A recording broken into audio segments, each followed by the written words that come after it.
ഞാൻ വളരെ പ്രധാനപ്പെട്ടൊരു കാര്യം പറയാൻ വേണ്ടിട്ടാ ശ്യാമളെ ഇപ്പം വിളിച്ചത്. എന്താ സഹദേവേട്ടൻ പറ. അത് പിന്നെ അമൃതമോളുടെ ബർത്ത്ഡേ പാർട്ടിയുടെ കാര്യമാ. അവളുടെ ബർത്ത്ഡേ ആഘോഷിക്കുന്നതൊക്കെ വളരെ നല്ല കാര്യമാ.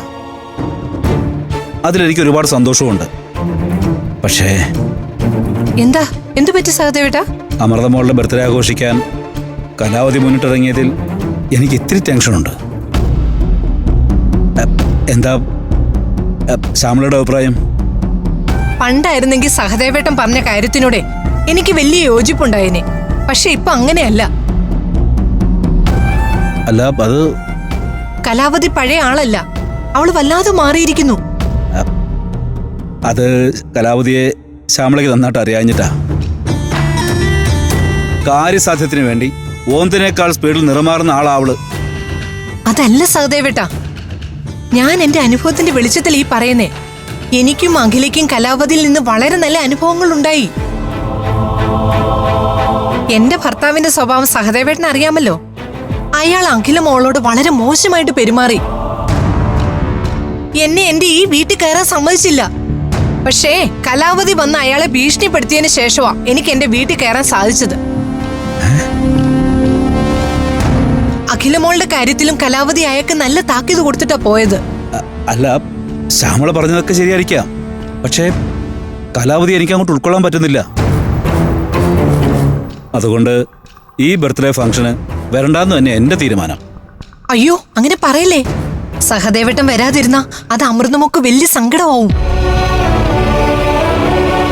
സഹദേവേട്ടൻ ഈ ഫംഗ്ഷന് വന്ന കലാവധിയിലുണ്ടായ മാറ്റം എന്താണെന്നേ നേരിട്ട് ബോധ്യപ്പെടും. കലാവധി അമൃതമോളോടും അനിയത്തിമാരോടും ഒക്കെ പണ്ടു ചെയ്ത ദ്രോഹങ്ങൾക്ക് ഓർക്കുമ്പോഴേ എനിക്കെന്തോ ഈ ഫംഗ്ഷന് വരണ്ടാന്ന് തന്നെയാണ് എനിക്ക് തോന്നുന്നത്. സഹദേവേട്ടൻ വന്നേ പറ്റൂ. ഞാനിങ്ങനെ നിർബന്ധം പറയാൻ വേറെയും കാര്യങ്ങളുണ്ട്. അതെന്താ ശ്യാമള? അന്നത്തെ ദിവസം അവിടെ വെച്ച് സർപ്രൈസ് ആയിട്ട് വേറൊരു കാര്യം നടത്തുന്നുണ്ട്. അതിന് സാക്ഷി അവൻ സഹദേവേട്ടൻ അവിടെ ഉണ്ടായേ പറ്റൂ. എന്ത് സർപ്രൈസ്? അത് ഞാനിപ്പോ പറഞ്ഞ പിന്നെ സർപ്രൈസിന് എന്ത് പ്രസക്തിയുള്ളത്? അതെന്ത് സർപ്രൈസ്? അതെന്താണെന്നൊന്ന് അറിയണമല്ലോ. ആ, എന്തായാലും ബർത്ത്ഡേ ഫംഗ്ഷന് വരണോ വേണ്ടയോ ഞാനൊന്ന് ആലോചിക്കട്ടെ. എന്നിട്ട് ശ്യാമളയെ വിളിക്കാം. സഹദേവേട്ടന് ഉറപ്പായിട്ട് വരണേ. മറിച്ചൊരു തീരുമാനത്തിലേക്ക് പോവല്ലേ. ആ, ഞാൻ ശ്യാമളയെ വിളിക്കാം.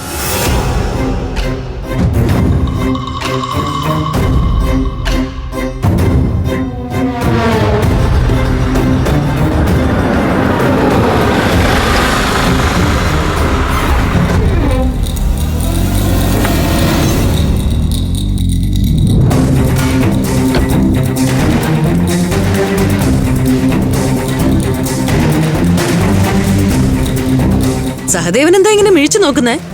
വീട്ടിലൊരു അതിഥി വന്ന അകത്തേക്ക് ക്ഷണിക്കുന്നതല്ലേ അതിന്റെ ഒരു മര്യാദ? അതിന് നമ്മൾ തമ്മിൽ അത്ര രസത്തിലല്ലല്ലോ കലാവധി. എന്റെ കുട്ടികളോട് ചെയ്ത് വെച്ച് നോക്കുമ്പോ കലാവധി ആജീവനാന്തം എന്റെ ശത്രു തന്നെ. സഹദേവൻ പറഞ്ഞത് ശരി തന്നെയാ. തെറ്റുകളുടെ ഒരു ചെളിക്കുഴിയിലൂടെയാ ഞാൻ ഇത്രയും കാലം സഞ്ചരിച്ചത്. പക്ഷേ ഇപ്പോ ചെയ്ത തെറ്റുകള് ഞാൻ ഒന്നൊന്നായിട്ട് തിരുത്തിക്കൊണ്ടിരിക്കുക. ഞാൻ ഇങ്ങോട്ട് വന്നതും ഒരു തെറ്റിത്തിരുത്തലിന്റെ ഭാഗമായിട്ടാണെന്ന് കൂട്ടിക്കോ. സഹദേവൻ ക്ഷണിച്ചാലും ഇല്ലെങ്കിലും ഞാൻ അകത്തേക്ക് കയറുക.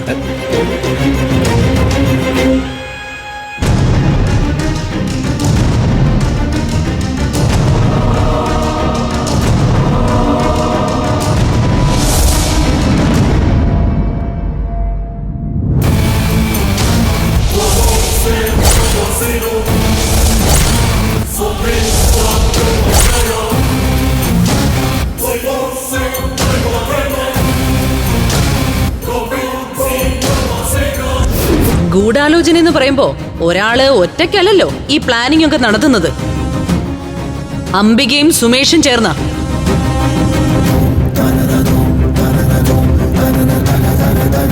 അങ്ങനെ തീരുമാനിച്ചുറപ്പിച്ചിറങ്ങി തിരിച്ചാലേ മുടക്കും നിന്റെ അന്നം വരെ ഞാൻ.